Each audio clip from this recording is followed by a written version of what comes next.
All right, so here we are, episode 29. 29, yeah. Yeah, getting back into it here, getting it recorded, hopefully. Yeah, we're trying to do this all in one day today, so... Yeah. Even if the editing so takes we me a don't little time. procrastinate Yeah. it weeks out. Because like, it'd be really easy for us just to be like, oh, we'll get this later, and then be like 2 weeks later. Yeah. Just get it done now, even though we're both starving. And We go off, do other things. yeah. Okay.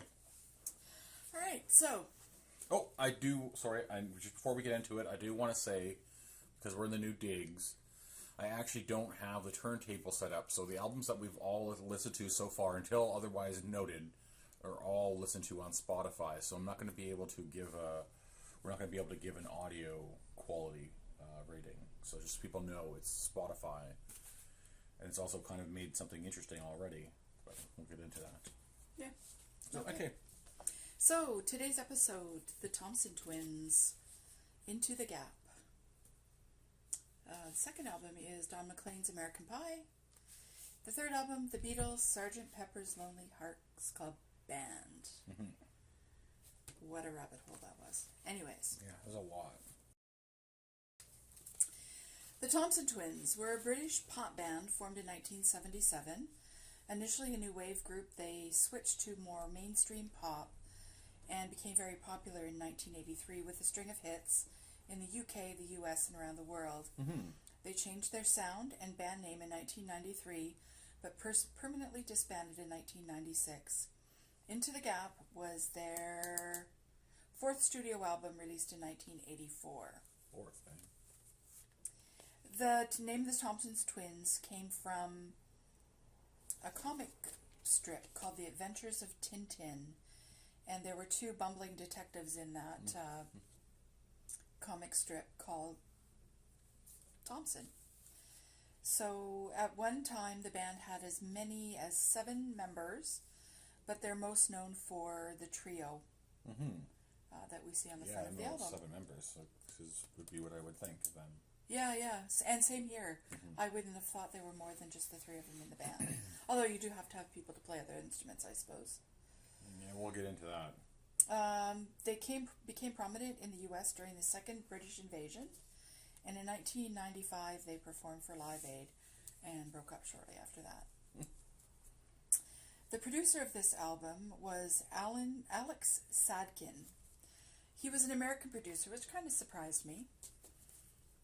He was a mastering engineer and producer from Florida. He worked with Bob Marley, Duran Duran, Foreigner, Grace Jones, Simply Red, and Stephen Stills, amongst others. He also produced their other Thompson twin albums, Quick Step and Sidekick in 1983, and worked with them on the song Lay Your Hands on Me. Tom Bailey, who was one of these fellows in this band, he co-produced this album. Good. It peaked at number 10 on the Billboard US Billboard charts, and was there for 53 weeks. Oh, the whole album? Yeah. Weird. 2 times platinum in Canada, which is 200,000 copies, and platinum in the US, which is 1 million. Okay, the track listing for this album is Doctor Doctor, You Take Me Up, Day After Day, Sister Mercy, A No Peace for the Wicked. Side 2 is The Gap, Hold Me Now, Storm on the Sea, and Who Can Stop the Rain. Oh, that vinyl is so thin. Yes, but it's an incredibly great shape. It is a good shape, yeah. It was obviously not one they played a lot at parties. No, this did not see a lot of daylight, this one. And giving it a listen, I can see why. Yeah, no shit, eh?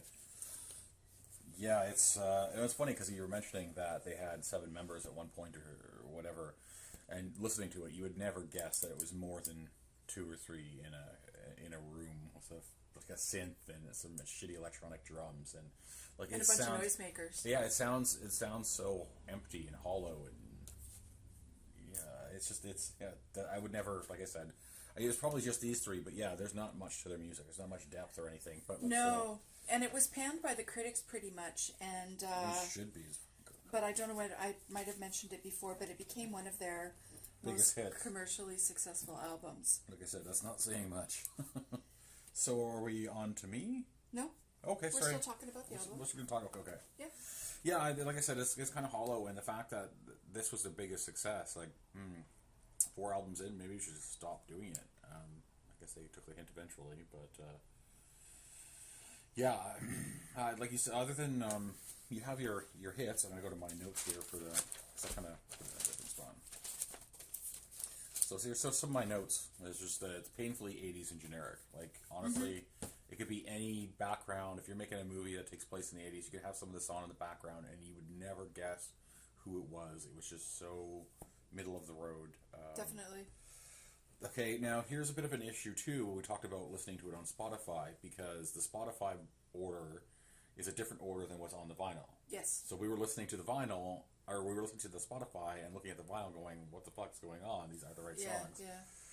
So the Spotify copy is a US copy, and the Canadian copy is more similar to the UK version, which has got different orders. So the second song, which I didn't write down the name of, I don't really care. You take me out. Okay, it sounded like some sort of knockoff for The Lion King, like some really cheap B-grade version of a Lion King song. When it first started, I thought of some Disney movie soundtrack. If you're trying to rip it off, not even like good enough to be that, but the knockoff version of like it was pretty crappy. The Tiger Queen or something, like it's the knockoff, right? It's terrible. The Tiger Queen. And really, for me, the only one song on here is their hit. Hold Me Now? Yeah, Hold Me Now. And like, I like that song because it's poppy, it's 80s, it's been in every fucking thing ever. Movies, GTA again. Yeah. It's all there. But outside of that, the rest of it's nonsense. Well, and technically they released 4 songs off this album. Yeah, that's what you're saying. Doctor Doctor, You Take Me Up, Sister Mercy, and Hold Me Now. Now, the only 2 that I know were Doctor Doctor and Hold Me Now. Oh, yeah, Doctor Doctor I knew, which surprised me. And, for me, this was one of the most... It's one of those unremarkable albums that... Unremarkable is a good word. You listen to it and it's like, generic. meh. Yeah. Other than the 2 hits that I'm familiar with. The rest of it was weird. The Gap was the weirdest song on the album. And it had some weird Middle Eastern bit in the back every once in a while.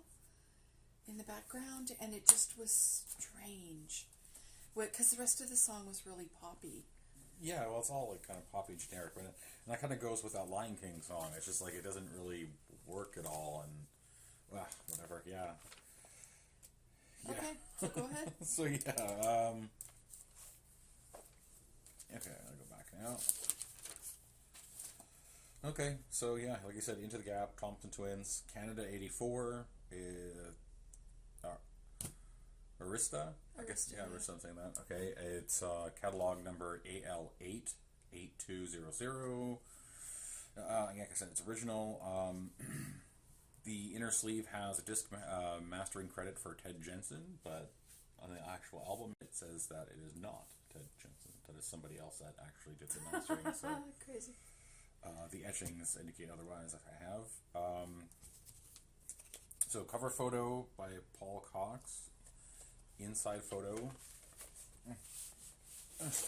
So that stuff by Peter Ashworth.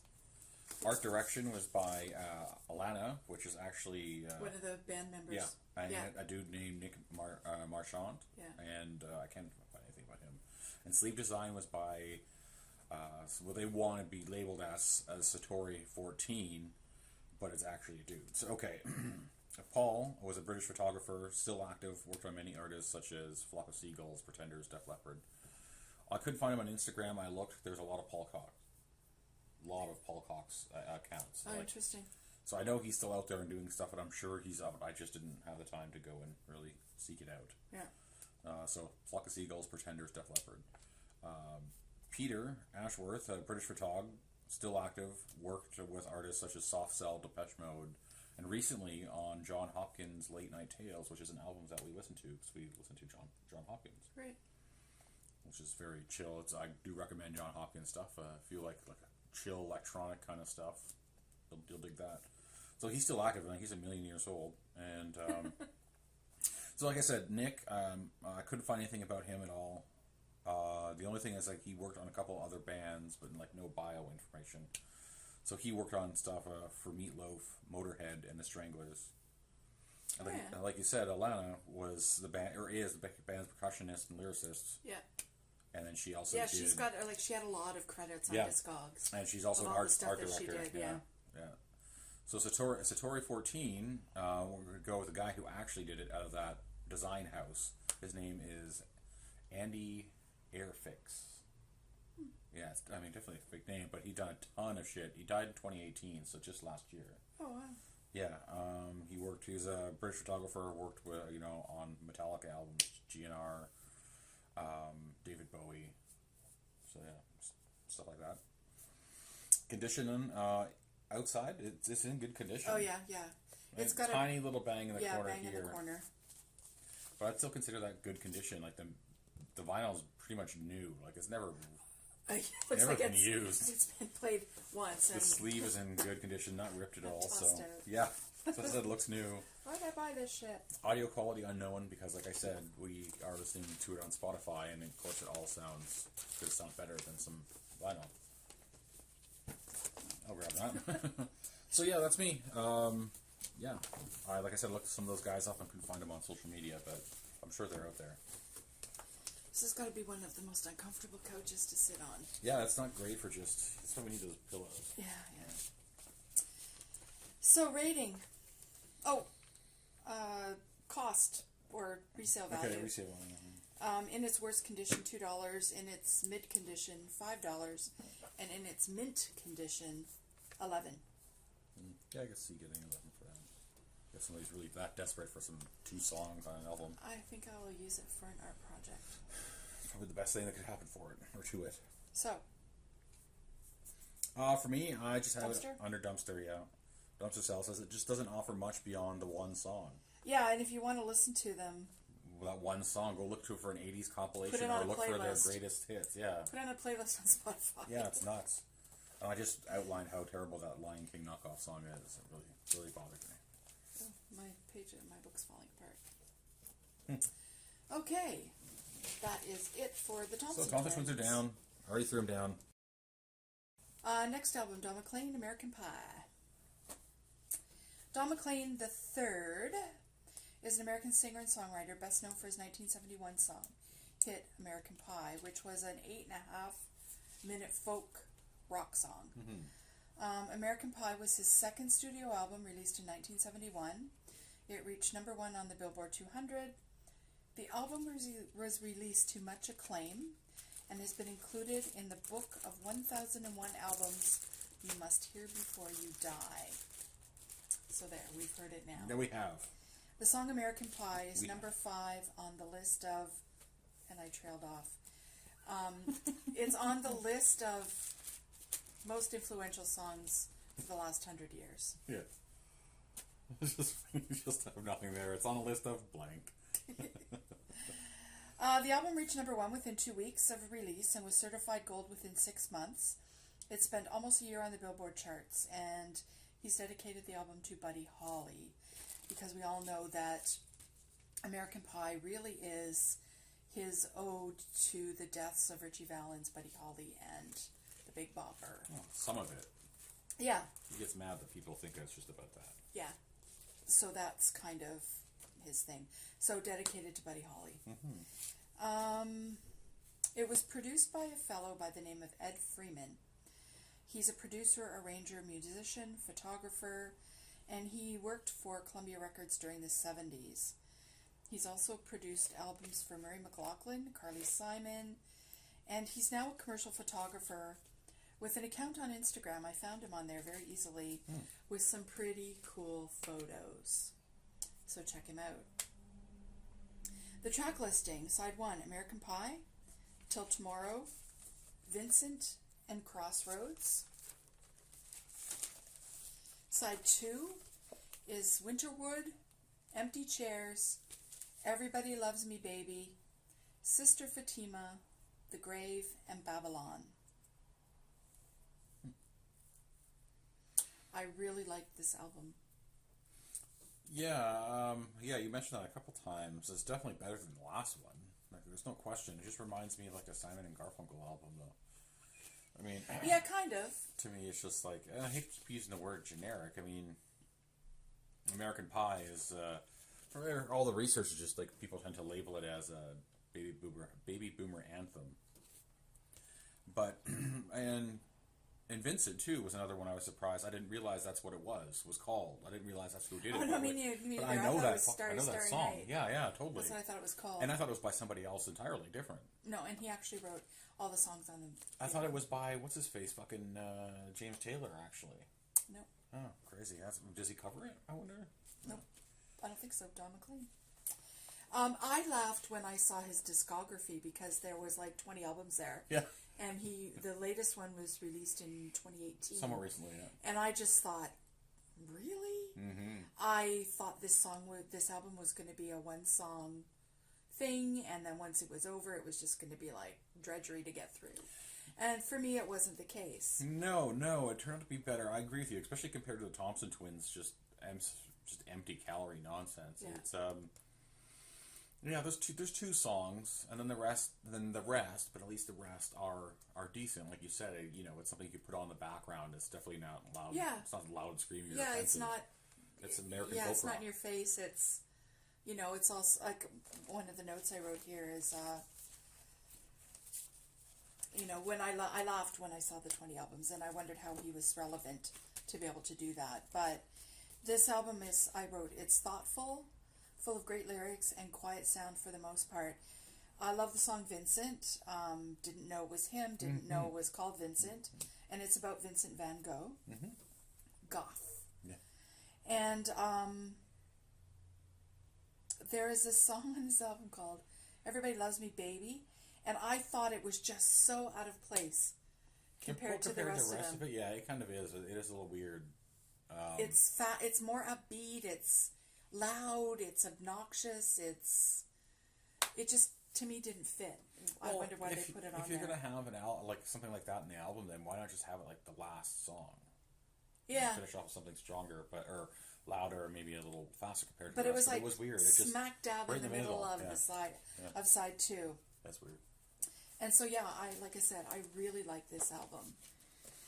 Well, especially after the other nons, there was definitely a nice change, and it wasn't too long. I mean, sure, that song is 8 minutes or over 8 minutes. 8.5, yeah. Yeah, the rest of the album is not very long. I think altogether it's maybe 30-some minutes long. So. Yeah, and it's not like a lot of songs today where they write a verse and a chorus. No, they're all like 2 or 3 minutes. And keep repeating it.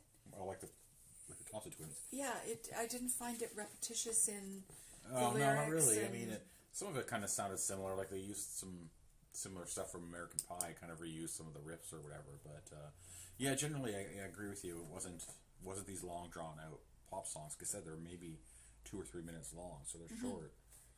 Oh, and I got a side note, and I should have done more research on this, and I didn't. But if you're looking at his song, The American Pie, was the longest song that had topped the Billboard charts until Tool just released their album now and are now have the longest song in the top 100 or the top 10. Oh, that's really interesting. Yeah, so Tool just knocked them out with Fear Inoculum. I think the actual title track, just knocked them out. Yeah. That's really cool. Since we are both like so in love with that album. Oh yeah. That's really interesting. But yeah, I remember when American Pie came out, and I was so taken by it. I used to have a little recorder, and I would record songs off the radio. Yeah, well, who didn't?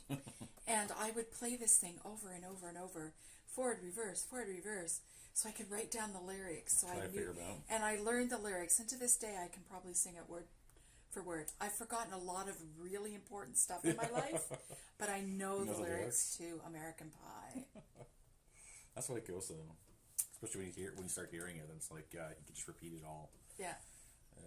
And I can't help but sing along. Like, I just love that song. And would you got anything else there? Nope, that's it for me for the album. So okay, over to you. Yeah, American Pie, Don McLean, Canada. It's a reissue, but I'm not sure of the reissue year. But the original album was 71, under Liberty, and the stock number was LN 10037. And also, for some reason, this version has a slightly different label than other Canadian releases. So there you go. That's something. Photography, design, cover design by George S. Whitman. I say yeah. it's got an E on the end. Yeah, it's got an E. So, absolutely zero. Other than like a few artists, Pete Seeger, Bootsy, and BB King. Bootsy, yeah, and the rubber band. Can love Bootsy, and so that's like I couldn't find once again no bio information, just some of the other stuff that he had worked on. Not even on discography, eh? No, that's well, the only reason. Or Discogs. The only on Discogs is how I got some of the artists that he worked Gotcha. on. Because I use Discogs, one called All Music, and then of course Wikipedia. And between those three, I try and figure out. So the condition. So other than that, I had no information. The condition is actually good. Yeah, probably one of the better in the collection. Good outside. Yeah, I'm with you on that one. Yeah. The vinyl is almost new, and the sleeve is just plastic. So that's gives a shit about that. It's fine condition, that plastic sleeve. Well, who knows? I mean, it's been around so long that maybe there was a different kind of insert, but it's long well, I gone. do find that with a lot of these that there's supposed to be inserts and what have you, other haberdashery, but they're long gone. Long gone. Lost in the 10,000 moves. So yeah, you want to do. So, anyways, my take was it's two hits and filler. I mean, Vic liked it more than me. It's not offensive. I don't hate it or anything. It's not like with Prejudice. It's just those two hits, and then everything else is kind of the same. So, if you want to listen to some folk rock without worrying about it, you just turn it on and then walk away and do your thing. Yeah, without it being evasive. Yeah. Yeah. So, I just said it's not something I'd seek out. I said, pick up the two hits on Spotify or whatever and add it to a list, and then it says it's well engineered, and it says background music. I would put it back in the crawl space. Oh yeah, I guess okay. Just because it's there space. and yeah, so I guess it's in good condition, and so put that down as an official one for me. Is crawl space. Like I said, I don't hate it. I wouldn't get rid of it, but I don't see me picking it up anytime soon and listening to it. Yeah, I don't know what the chances are that I would listen to it again. Like you said, you just go for those two entirety. songs. Yeah, in entirety, yeah. But, I mean, yeah, definitely the two songs that are, I would consider putting them on one of my playlists. So, value, $3 in its worst condition, $9 in mid condition, and $13 in mint condition. Yeah. There's $13 for us. In our pocket. In our pocket. All right. So, Don McLean down. All right. Okay, this next album, boy oh boy, we could have probably done an entire episode. This is one of those albums that we could easily do a 40-minute episode on by itself, just trying to get the history and the background stuff, and I'll throw some facts at you in a bit that will tell you why. Okay, the Beatles. If you've been living under a rock for the last 100 years. Yeah, and don't listen to music or don't know anything. Yeah, the Beatles were an English rock band formed in Liverpool in 1960. They're regarded as the most influential band of all time. They were integral to the evolution of pop music into an art form and to the development of counterculture in the 1960s. They also pioneered recording techniques and explored musical styles ranging from ballads to Indian music to psychedelia and hard rock. Sgt. Pepper's Lonely Hearts Club Band was released in 1967, their 8th studio album. It was praised by critics for its innovation in production, songwriting, and graphic design. It bridged a culture divide between popular music and high art. It won 4 Grammys in 1968, including Album of the Year, the first rock album to ever receive that honor. The Beatles permanently retired from touring in 1966, and when Paul McCartney had the idea to create Sgt. Pepper, knowing they would never have to tour and play the songs live, it was possible for them to experiment musically, and they sure did. Sgt. Pepper's is considered an early concept album and was an important work of British psychedelia. It incorporates a range of stylistic influence including vaudeville, circus, circus music, music hall music, avant-garde, along with Western and Indian classical music. Mm-hmm. In 2003, the Library of Congress placed it on the National Recording Registry as being culturally, historically, and aesthetically significant. As of 2011, it had sold more than 32 million copies worldwide. As of 2012, it was still number one on the Rolling Stone list of 500 greatest albums of all time, which we talk about from time to time because we've had some good albums. Mm-hmm. Yep, definitely.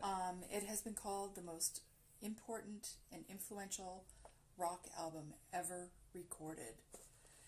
So you can see why we could have just like gone on and on and on. There's so much more about this album that is so interesting and groundbreaking. Yeah, I'm with you on that one, and yeah, you gotta hit us up with the... Yep, the producer, Sir George Martin, was known as the fifth Beatle due to his extensive involvement with all of the albums done by the band, all the original albums done by the band. Mm-hmm. He also worked with people like Jerry and the Pacemakers, America, Jeff Beck, Elton John, and Neil Sedaka. Track listing: Sgt. Pepper's Lonely Hearts Club Band, With a Little Help from My Friends, Lucy in the Sky with Diamonds, Getting Better, Fixing a Hole, She's Leaving Home, Being for the Benefit of Mr. Kite. Side 2 is Within You Without You, When I'm 64, Lovely Rita, Good Morning, Good Morning, Sgt. Pepper's Lonely Hearts Club Band Reprise, and A Day in the Life. Now, I'm sure that you have heard every single one of those songs. You know every single one of the songs that I just listed. Mm-hmm. Yeah, it's the first time I think I've ever listened to it straight through, though. I don't think I've ever listened from start to finish. I was thinking longer. It was longer, and I kind of got that from, because recently we reviewed the Who Quadrophenia, and that one was 2 albums, and I seem to remember this one being longer. And I could be getting that because they did a movie, right? Yeah, they did a movie. It's a huge flop, but that's probably got a huge soundtrack. Yeah, and so that's kind of what I was thinking, that it was a much longer album. So yeah, because it's only like 35 minutes or something. Yeah, when that last song played, I was like, that's all? Yeah, it's not very big, and like the songs are fairly short. Like, poppy, got to play in the radio range, right? So yeah. There's not a song on this album I don't love. Yeah, it's I owned the album myself. It's at one point. Yeah, like you said, it's just so influential, and I honestly don't know what to say. But like I said, other than this is the first time I listened to it, I'm with you. I know all the songs on here, and yeah, it's funny how the last 2 songs on here get played as a song when it gets played on the radio. This is a reprise plus A Day in a Life. Yeah, they usually get switched together. Yeah. But yeah, yeah, there you go. And of course, we listen to it on Spotify. So like, this is supposed to be a mono. I'll be saying this. Like, this is a mono copy. So I'm sure it sounded like hammered shit to play it from here. But the remastered copy we listened to on Spotify sounded great. I have to make a note to listen to that one again when we get the turntable. Yeah, listen to it as the album when we get, because the album looks great. No, it's not. Oh no. No. It's not great, it's kind of scratched up and dirty. I definitely would need a new needle too, because I think that's part of an issue too. We've been dragging it across some rough albums, but yeah, I don't mind doing that just to get a sense of it, because like I said, it's mono. But yeah, it's she's pretty scratched and because we listened to the remastered that's what I mean. Version of it. That's why it sounds so great. So yeah. What else? Your stuff. Oh, okay. So, Sgt. Pepper's Lonely Hearts Club Band, the Beatles, Canada '67. This is an original pressing here. That's pretty fucking crazy, and it's mono. The label on there is a second-gen Canadian Black Rainbow label for this, so it's maybe that's why it's kind of ultra rare. Covered by MC Productions and to the 2 people particularly, Peter Blake and Jan Haworth. God, I should really start looking at it. I just write and scribbling things down. I don't even actually think about their names. Photography by Michael Cooper. Art direction by Robert Fraser. this one is all kinds of, like I said, this was all kinds of thread pulling, and it's all connected, and all these people, and I just got to a point like where I had to stop writing things down because I'm just regurgitating, and like I said, a whole episode. I could easily a whole episode. On this one. Just based on the album art alone. Yeah, well, exactly. And what it means, and the significance. So Peter, or Sir Pete, because he was knighted, obviously. He was married to Jan for 10 years, the other person who worked on this. British pop artist, painter, known for other works for Eric Clapton, The Who, and Oasis. And his wife at the time, Jan, is also a Brit pop artist, feminist rights advocate. Her and Peter won a Grammy for art direction on that album, so that's where it comes from. Just stop talking. Did you say Grammy? Or Grammy, yeah. Okay, so that's one of the. Yeah, that's one of the Grammys. They won it for that's, which makes sense. I mean, it's fantastic. It's like you said, it's still one of the greatest. Yeah. The photographer Mike, he was a British photographer who died in '73, known for his work on this as well as stuff for the Rolling Stones and Clapton, and honestly, the list goes on. These people done in a fairly short amount of time too, done a ton of work, and all related to each other in their work. Well, when you got a good thing, don't change it, right? Yeah, and so Mike and the next guy, Robert, who was the art director on this. Oh, sorry, I got the art director wrong, because the art director, they won for art directing this, so he was also with them. So the reason I did this, because I came into information later. I went to Discogs and couldn't find much about how it was done, but then when I actually, this is one of the few albums that actually gives credit to everybody, because a lot of times it doesn't happen. Yeah. So I looked on there, and then I just started writing this with the names, and then holy shit. Then Wikipedia actually had them with their separate pages, so then I could just open those tabs. And so like I said, I just going back and filling out information and trying to make a sense of it all. Yeah, there's a lot of information on the internet about this album, so if you're really interested, please go down that rabbit hole. Go down the rabbit hole, look at these people. It's well worth it. Yeah, for instance, this Mike guy and the Robert guy, they were at Keith Richards' house in 60, I should write it down, 67? So this album was released, right? The cops raided Keith Richards' place for drugs, and that's when they actually busted Mick Jagger with this Robert guy.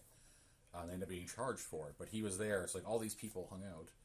And then, so that's Mike, and like I said, he died. And then, I trying to, like I said, and then Robert. This Mike guy, this Robert guy. Robert guy. Mike died. Mike guy, and then there's a Peter guy up there. Robert and this guy. And there's a Jan chick right there. And Groovy Bob, as he liked to be called, was a British art dealer. He also died. Of AIDS? Yes, of AIDS. Yeah. No, of AIDS, yeah. He was one of the first prominent, UK people to die in a public public view, and to really kind of turn the... it was around the same time as Freddie Mercury's sick and all those guys. Yeah. So, he noted for launching careers like Clive Barker, Andy Warhol, and Peter Blake, which is the other guy who went on to be a prominent photographer. That's what I mean. All these guys, it was just the scenes was so small and so clicky that once you're kind of in the loop with these people, then you just do a million things over. So it was like you said, that's kind of why it's a little bit scattered, because when you start reading it, then it's holy shit, what do I, how far do I want to take it? How much do I want to write down? And it's really just what they worked on. Yeah. And try not, because the Mike guy committed suicide. There's all this backstory continuing with this. And okay, the other thing. So I want to talk about the cover a little bit. Just some tidbits.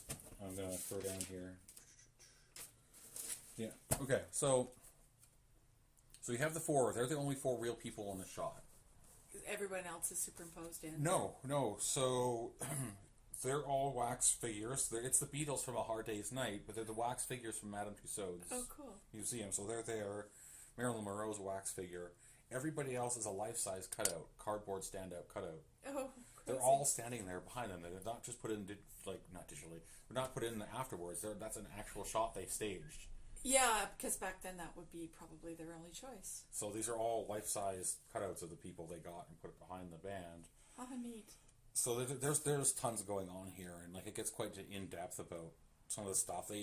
They want to give it a feel of they just finished the concert, and this is all the people who are out there watching. So the band's just taking a photo with these people, that just happens to be all celebrities. Yeah, because Sgt. Pepper's Lonely Heart Club Band became their alter ego. Yeah. Yeah.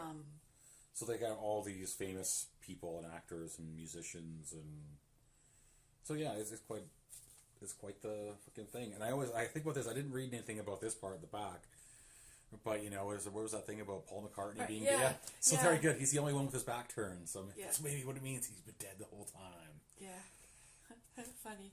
Honestly, like if you're gonna still alive and well. If you're gonna no, it's still playing. It's fucking nuts.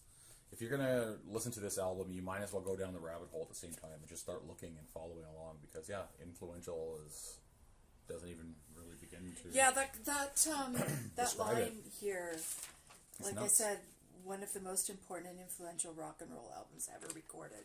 It just blew my mind that it's. I mean, I knew it was important, but I didn't realize how important. Yeah, when you think about the timing of it too, groundbreaking it was. In '67, that's when everything was just going to explode. Then for that kind of thing. So and interesting that they quit touring so early. We don't want to perform career. this. And so that gave them a lot of. And imagine if they didn't have that restraint taken away, this album wouldn't have been made. Yeah, it's Thank you, drugs. I love you, drugs. All the best music, drugs. So yeah, I'm gonna. Oh, you want to put it in your do the money? Oh, I like your value. They really didn't have much in the way. They've got 4 copies for sale right now on Discogs, and they range from $89 to $144. Yeah, that's what I mean. This is original mono pressing. I don't know if we'd be getting $80 for it, but you definitely get some money for this still. Yeah. You clean that album up, like the case is. Yeah. It's beat up. It's old. Yeah, it's vintage for sure. But it's So okay.